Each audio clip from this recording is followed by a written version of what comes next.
Assalamualaikum warahmatullahi wabarakatuh. Selamat siang dan salam sejahtera buat kita sekalian. Yang terhormat Bapak Kapolres Bantul, yang saya hormati Bapak Kasat Reskrim Polres Bantul, yang saya hormati pula rekan-rekan awak media Kabupaten Bantul yang berbahagia. Terima kasih atas kehadirannya pada siang hari ini. Mohon izin, kesempatan siang hari ini Polres Bantul kembali melaksanakan konferensi pers terkait kasus aborsi yang dilakukan oleh 2 orang dan 2 lokasi yang berbeda. Untuk siang hari ini akan kita sampaikan secara jadi satu. Untuk lebih jelasnya, konferensi pers kesempatan siang hari ini disampaikan oleh beliau Bapak Kapolres Bantul. Assalamualaikum warahmatullahi wabarakatuh. Selamat siang, salam sejahtera untuk kita sekalian. Salam, Om Swastiastu, Namo Buddhaya, salam kebajikan. Yang saya hormati rekan-rekan media, hari ini kami dari Polres Bantul akan melaksanakan konferensi pers terkait pengungkapan kasus aborsi yang tidak sesuai dengan ketentuan yang terjadi di 2 TKP. Artinya ada 2 laporan polisi dan waktunya berbeda. Jadi ada 2 laporan polisi, ada 2 kasus, tapi semuanya merupakan kasus aborsi tidak sesuai dengan ketentuan. Yang pertama adalah kejadian aborsi yang tidak sesuai dengan ketentuan terjadi di wilayah Kasihan Bantul yang terjadi pada tanggal 22 Januari 2022 atau akhir bulan kemarin, di mana pada saat itu masyarakat menemukan adanya kardus yang berisi sesuatu diletakkan di depan masjid yang ada di wilayah Taman Tirto, Kasihan. Kemudian atas penemuan tersebut dilaporkan kepada Babin Kamtimas, sehingga kita meluncur ke TKP dan memang betul ditemukan kardus berisi plastik, di mana dalam plastik tersebut terdapat orok bayi berjenis kelamin laki-laki, perempuan, mohon maaf, berjenis kelamin perempuan yang sepertinya baru selesai dilahirkan oleh ibunya. Tentunya atas dasar temuan tersebut kami berkoordinasi dengan Rumah Sakit Bayangkara tentunya untuk melakukan identifikasi bersama-sama dengan tim Inapis, dan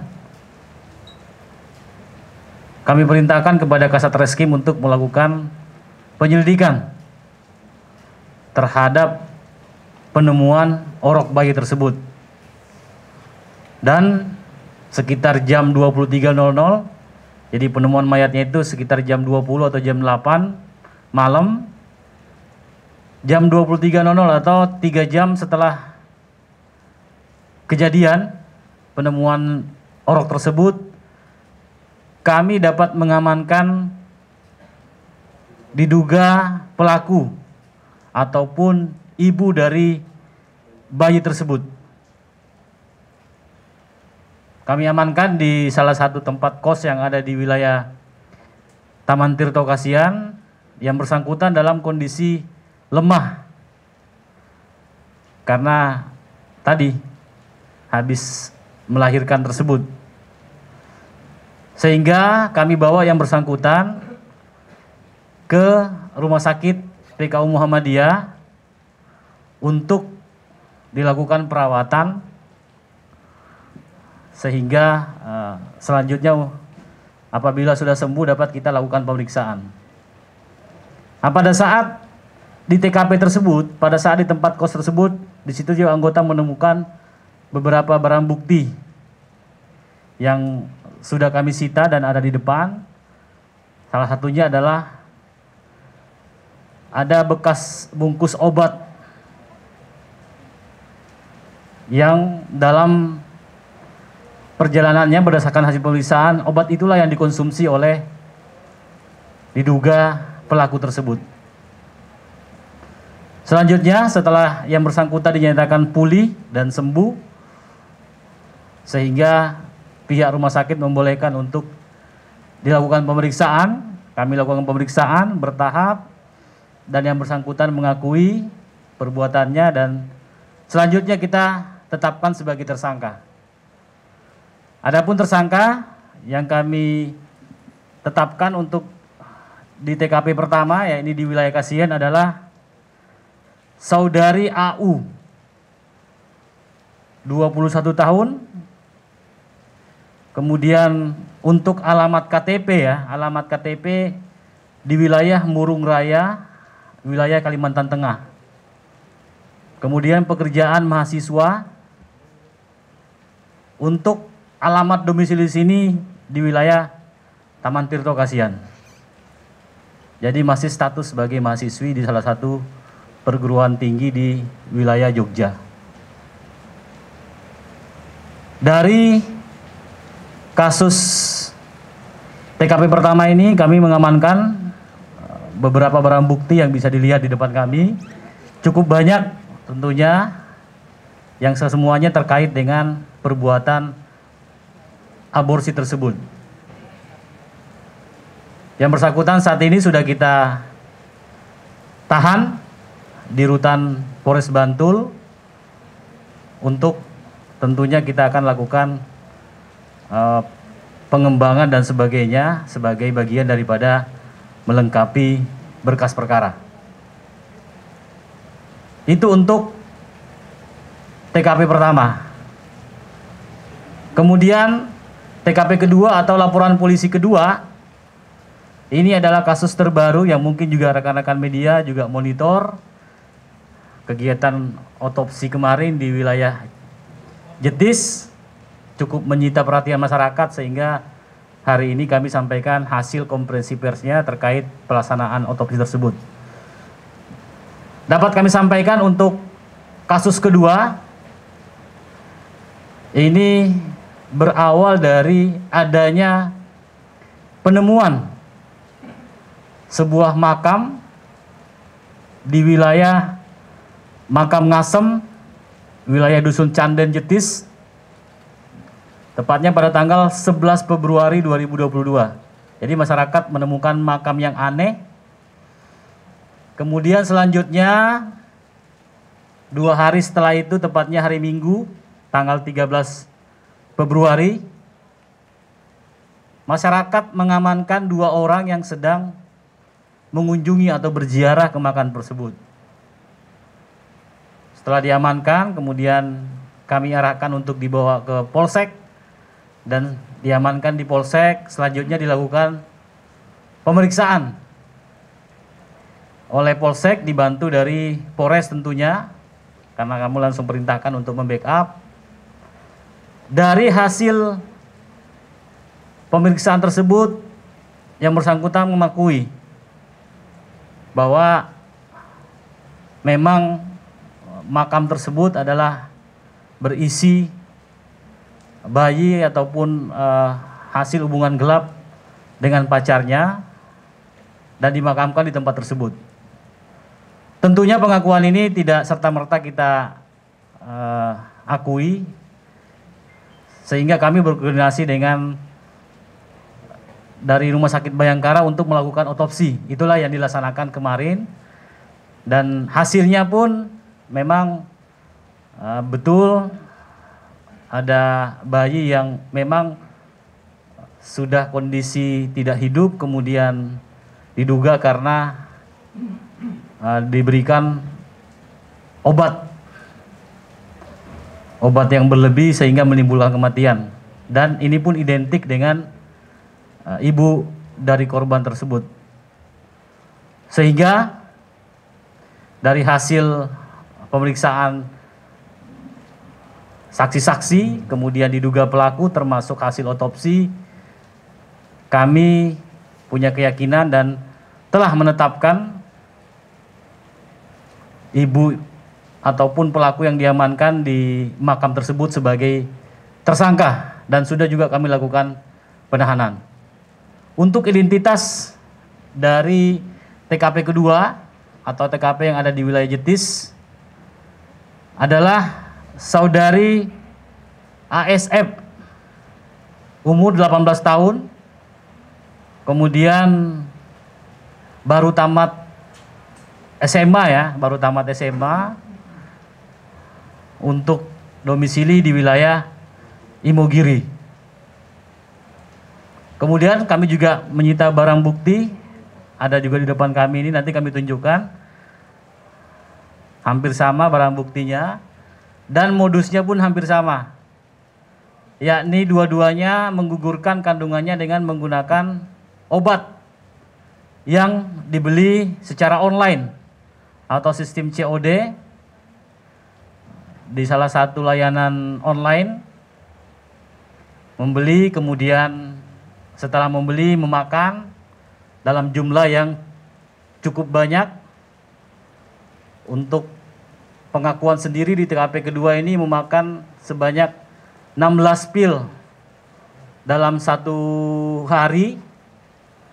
Pengakuannya dimakannya pada saat jam 18.00, kemudian selangnya cuma 2 jam, minum lagi 4, minum lagi 4, minum lagi 4, totalnya 16. Setelah memakan obat tersebut dalam jumlah banyak tentunya memberikan efek. Efeknya tadi itu, kontraksi yang bersangkutan serasa ingin BAB, sehingga pada saat ke kamar mandi mengeluarkan cairan dan keluarnya orok tersebut, bayi tersebut dalam kondisi telah meninggal dunia. Jadi seperti itu, modusnya semuanya sama. Dua kasus ini modusnya sama, yakni menggugurkan kandungan dengan menggunakan obat yang dibeli melalui online atau secara online. Kemudian persangkaan pasal dapat kami sampaikan, kasusnya sama, jadi kami sangkakan juga pasal yang sama terkait dua kasus ini, yakni yang pertama adalah terkait Undang-Undang Kesehatan, tepatnya pasal 194, di mana ancamannya adalah 10 tahun penjara. Kemudian kami juga sangkakan terkait Undang-Undang Perlindungan Anak, pasal 77A, Undang-Undang nomor 35 tahun 2014, termasuk juga pasal KUHP. Jelas di pasal 346 KUHP juga termasuk perbuatan dilakukan itu terpenuhi unsur untuk bisa diproses secara pidana. Jadi ancamannya seluruhnya 10 tahun penjara paling lama, dan kasus ini sudah kami tangani dan sudah kami tahan. Tersangkanya juga sudah bisa kami tampilkan di sebelah kanan. Inilah dua tersangka yang kita amankan dalam dua kasus ini. Saya kira itu penyampaian awal dari kami. Selanjutnya kami dapat perlihatkan barang bukti yang telah kami sita. Ini tentunya, nah ini dulu, inilah penyebab dari kematian bayi tersebut atau bayi yang ada di kandungan, meminum obat yang dipesan secara online, kemudian dikonsumsi dengan jumlah yang berlebih. Bayangkan tadi, hanya dalam waktu setiap 2 jam sekali dikonsumsi 4, Berarti dalam waktu 8 jam mengkonsumsi 16 butir. Jadi yang bersangkutan mengkonsumsi dari jam 18 kemudian sampai jam 24.00. Setelah itu kontraksi ke kamar mandi, akhirnya bayi tersebut keluar dari rahim pelaku. Ini obatnya sama. Kemudian ini pakaian-pakaian yang digunakan. Diangkat aja. Ini. Kemudian ini untuk TKP kedua yang di wilayah Jetis. Pelaku sempat memesan batu nisan. Disinilah awal mula kecurigaan dari warga. Kemudian beberapa barang bukti lain seperti handphone juga sudah kami sita. Kemudian ada juga gunting, ini untuk memotong ari-ari dari bayi tersebut. Jadi semua proses kelahirannya semuanya dilakukan secara sendiri, tidak melibatkan orang lain. Jadi semuanya dilakukan oleh pelaku itu sendiri. Selanjutnya pada saat di kamar mandi sampai proses memotong ari-ari, semuanya dilakukan oleh pelaku tersebut tanpa dibantu oleh siapapun. Ini barang buktinya, saya kira handphone ada 2, termasuk bungkus kain yang untuk dimakamkannya bayi tersebut, kami juga sita.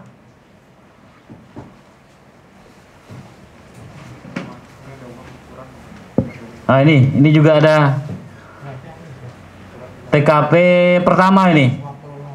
Jadi dari sinilah kami bisa melakukan penyelidikan awal untuk mengungkap siapa ibu dari bayi tersebut. Karena pada saat di TKP di kartu tersebut terdapat surat wasiat lah kalau istilah. Ini suratnya. Dari ini kami melakukan penyelidikan dan dapat malam itu juga kami ketahui yang diduga pelaku yang sedang istirahat di kos-kosan yang ada di wilayah Taman Tirto, Kasihan, Bantul. Saya kira itu yang perlu kami sampaikan untuk penyampaian awal. Mungkin ada pertanyaan? Ya, silakan. Untuk TKP kedua kan itu diamankan seorang pria ya. Ya. Statusnya seperti apa sekarang? Apa hubungannya dengan Ya. Baik, seluruh proses mulai daripada membeli obat, kemudian aborsinya ini dilakukan oleh pelaku itu sendiri. Adapun yang disampaikan tadi oleh rekan-rekan media, ada pacar dari pelaku, itu hanya membantu pada saat proses pemakaman. Jadi setelah kejadian, setelah itu pelaku berinisiatif untuk menghubungi, tentunya pasti yang dihubungi pertama adalah pacarnya, karena orang tuanya tidak mungkin. Jadi motif kedua kasus ini yang pertama takut dengan orang tua. Takut dengan orang tua, ketahuan orang tua, ada yang tidak disetujui hubungannya, dan tentunya ada yang masih pengen sekolah, masih pengen kuliah. Jadi seperti itu. Jadi keberadaan pacarnya ini hanya membantu pada saat pemakaman. Pada saat pemakaman, termasuk pada saat ziarah itu, makanya diamankan oleh warga pada saat di TKP tersebut atau di lokasi makam, didapatkan pacar daripada pelaku. Dan setelah kami lakukan pemeriksaan, pendalaman, baik dari keterangan pelaku sendiri maupun kita konfirmasi juga ke pacarnya, keterangannya seperti itu, hanya membantu pada saat pemakaman. Tapi untuk yang lainnya sampai sekarang kami belum mendapatkan keterangan ataupun bukti-bukti atau fakta-fakta terkait keterlibatan pacarnya tersebut. Tapi ini tentunya tetap akan kami dalami. Bagaimanapun tadi saya sampaikan, kasus ini masih berproses untuk melengkapi berkas perkara, termasuk tadi itu. Kalau memang ada keterlibatan dari pacarnya, tentunya kita juga akan proses secara tegas. Tapi sekali lagi, fakta yang kami temukan sampai dengan saat ini, semuanya pelaku tunggal ataupun tidak dibantu oleh siapapun dalam proses ini. Ya, silakan yang lain. Ya. Melihat yang kasus di Jatis, di Jambe ini kan berniat untuk mengumpulkan, sedangkan yang kasihan ini kan membuang.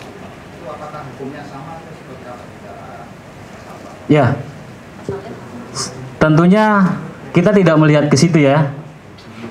Nanti itu mungkin akan jadi bahan pertimbangan dari hakim dalam pengadilan. Tapi kita melihat polisi ini bekerja untuk menentukan unsur-unsur pidananya. Di sini unsurnya sudah terpenuhi karena yang bersangkutan melakukan aborsi tidak sesuai ketentuan ataupun menggugurkan kandungan itu untuk kepentingan diri sendiri. Caranya seperti apa? Membeli obat, diminumkan, kemudian menyebabkan mati, itu unsur-unsurnya, Pak. Kalau terkait inisiatif sudah dimakamkan dan sebagainya, itu di luar konteks dari unsur pasal yang tadi kami sebutkan tersebut. Jadi sekali lagi itu tidak menjadi ukuran bagi kami, tapi itu tentunya menjadi bahan dari hakim nantinya untuk melakukan putusan dalam persidangan. Seperti itu. Jadi kami berangkat dari unsur-unsur pasal yang ada sesuai dengan yang kami sebutkan tadi, dan unsur-unsurnya terpenuhi. Semua unsur terpenuhi sehingga kami berani mengangkat kasus ini ke dalam proses penyidikan dan menetapkan tersangka. Demikian. Ya, silakan.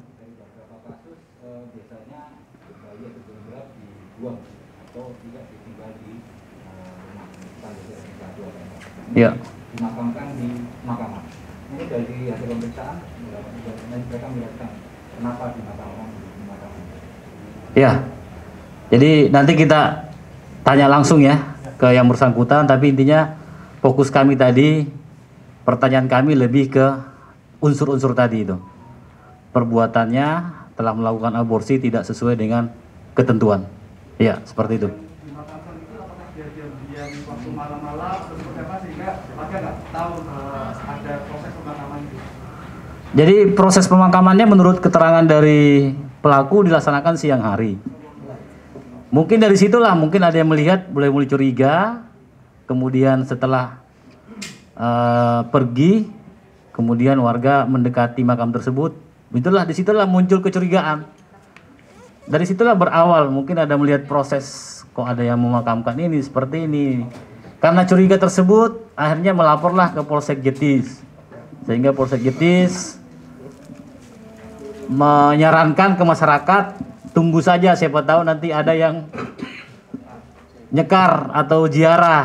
Kalau ada nanti tolong silakan diamankan, tapi langsung diamankan dibawa ke polsek. Seperti itu. Awal mula kasusnya seperti itu, ya. Ya. Untuk yang kedua orang ini dari hasil otopsi itu janinnya berapa bulan di dalam kandungan usianya? Yang kedua, kasus TKP di Jetis itu kan diantaranya pacarnya. Ya. Sampai sekarang polisi bisa memiliki bukti nggak bahwa pacarnya itu melakukan turut berinisiatif atau dia seperti apa, Pak? Ya. Atau menyarankan. Terima kasih, Pak. Baik. Dari hasil pemeriksaan yang dilakukan oleh Rumah Sakit Bayangkara, tentunya dapat diketahui bahwa masing-masing bayi ini untuk TKP yang pertama di wilayah Kasihan itu berumur kurang lebih 5 bulan. 5 bulan ya. Sedangkan TKP kedua itu berumur kurang lebih 4 bulan. Jadi seperti itu hasil dari pemeriksaan Rumah Sakit Bayangkara. Kemudian terkait tadi hampir sama saya kira pertanyaannya, bagaimana status dari pacar pelaku khususnya yang di TKP Jetis.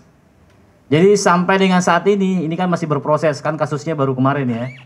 Baru kemarin otopsi dan hari ini kita langsung rilis. Tapi sampai dengan saat ini penyidik kami belum menemukan bukti-bukti kuat atau fakta-fakta terkait keterlibatan dari pacar pelaku.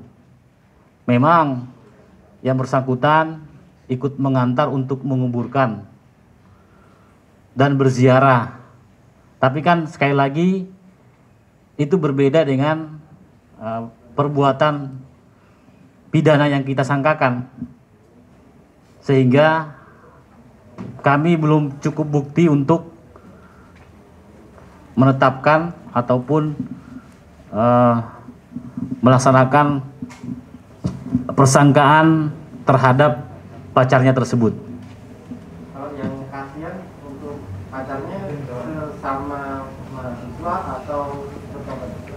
Ya, untuk yang di wilayah kasihan, kebetulan pacarnya berada di luar pulau, tepatnya tadi di Kalimantan ya. Sesuai domisili pelaku di Kalimantan, pacarnya juga orang Kalimantan. Jadi pacarnya ada di sana dan sudah juga kita periksa. Sama. Sekali lagi inisiatif kemudian proses aborsi ini dilakukan oleh pelaku itu sendiri atau tidak dibantu oleh siapa-siapa. Seperti itu. Ya, baik. Ya, ada, silakan. Ya. Masih di sana, masih di sana. Kebetulan dia tidak tinggal di Jogja. Tapi sudah kita periksa juga sudah dan memang tidak ada keterlibatan. Seperti itu.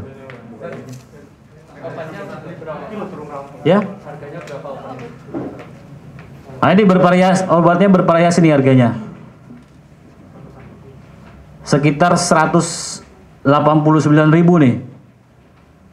Obatnya 189.000, semuanya sistem COD. Atau di online, dibeli sendiri, dipesan lewat handphone masing-masing dan dikonsumsi dalam jumlah yang banyak. Iya, pakai uangnya sendiri. Sekali lagi proses pembeliannya semuanya dilakukan sendiri. Seperti itu. Ya, masih ada. Ya. Ini untuk TKP Jetis ya. Jetis atas nama inisial ASF. Nah, tadi media menanyakan nih.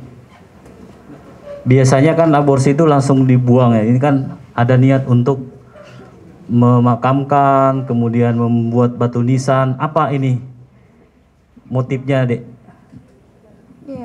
Ya nggak sebenarnya nggak gimana ya, cuman masa ya mau dibuang gitu aja, mau dibuang di mana juga, mau dihanyutin apa mau ditaruh di mana kan ya mesti bakalannya itu kan namanya bayi itu juga orang. Ya, berarti kemanusiaan ya. Bagaimanapun itu anaknya pelaku sendiri, sehingga yang bersangkutan memakamkan secara layak dan dibuatkan batu nisan. Saya mau tegaskan lagi nih. Ada nggak orang-orang yang terlibat lain nih, misalnya pacarnya atau siapa dalam kasus ini? Nggak ada. Inisiatif sendiri beli obatnya? Iya, inisiatif saya sendiri. Termasuk pada saat proses menggugurkan juga sendirian? Sendirian. Tidak dibantu siapa-siapa ya? Tidak. Kemudian setelah aborsi anaknya keluar dibungkus, siapa yang pertama dihubungi? Ya pacarnya. Saat itu juga? Kan dari jam 2 itu tuh emang udah video callan. Soalnya kan aku ngeluh sakit gitu. Jadi kepanjer sampai pas aku kontraksi sampai pas bayinya keluar. Pacar nggak tahu ya kalau minum obat dan sebagainya ya? Nggak tahu sama sekali. Ya, seperti itu, nggak tahu sama sekali. Ya, nyesal nggak ini, Dek? Ya nyesel, soalnya kan satu sisi itu bukan benar-benar kemauan mau gugurin gitu. Ini pacarnya direstui sama orang tua nggak? Sebelumnya ibu pernah bilang kalau buat jangan sampai kalau berumah tangga sama dia gitu. Sering bilang kayak gitu, sampai pas aku mau jujur tuh sering bilang kayak gitu, jadi kan ya ragu, makin ragu. Intinya berarti pacarnya nggak direstui sama ibu ya? Ya kayak gitu. Kenapa tuh nggak direstui? Karena sebelumnya pernah kayak antara ibu sama keluarganya dia tuh sama-sama nggak srek gitu loh. Ya seperti itu ya. Saya kira jelas tadi penyampaian dari yang bersangkutan bahwa semuanya dilakukan sendiri. Bahkan tempat video call tapi pacarnya pun nggak tahu kalau yang bersangkutan telah meminum obat. Ada yang mau disampaikan, Dek? Nyesal yang pasti ya? Ya nyesel. Ya seperti itu. Baik, selanjutnya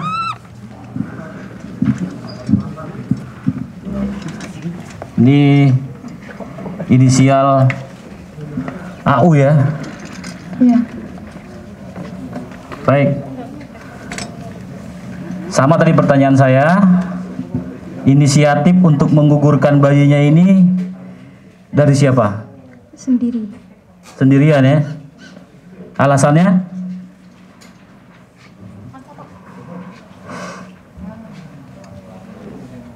Alasannya masih sekolah? Ya. Alasannya masih mau sekolah ya? Iya. Kemudian proses aborsinya juga semuanya dilakukan sendiri ya di kos-kosan? Iya. Ya seperti itu. Jadi sekali lagi ini mempertegas lagi semuanya dilakukan sendiri oleh tersangka, diduga pelaku. Ya, ini ada pertanyaan media ini. Pacarnya tahu nggak kalau hamil? Tahu nggak? Nggak tahu. Kalau ada ini tahu nggak? Tahu. Ada yang nggak tahu kalau pacarnya hamil? Oh, karena tadi mungkin hubungannya jarak jauh ya, sehingga apalagi umur kandungannya kan baru berapa bulan. Ya seperti itu. Jadi ini saya kira yang perlu kita sampaikan. Tadi sudah kita wawancarai pelaku dan secara jelas disampaikan. Yang pertama tentunya penyesalan, kemudian yang kedua mengakui bahwa seluruh tindakannya maupun inisiatifnya semuanya atas inisiatif sendiri. Ya, kepada adik kita atau pasangan muda-mudi yang saat ini di mabuk asmara ya, hindarilah pergaulan bebas. Sekali lagi hindari pergaulan bebas dan jangan sampai terjadi kasus seperti ini. Seperti itu mungkin himbauannya pada adik-adik kita yang saat ini menjalin hubungan, ya hindari pergaulan bebas, seperti itu.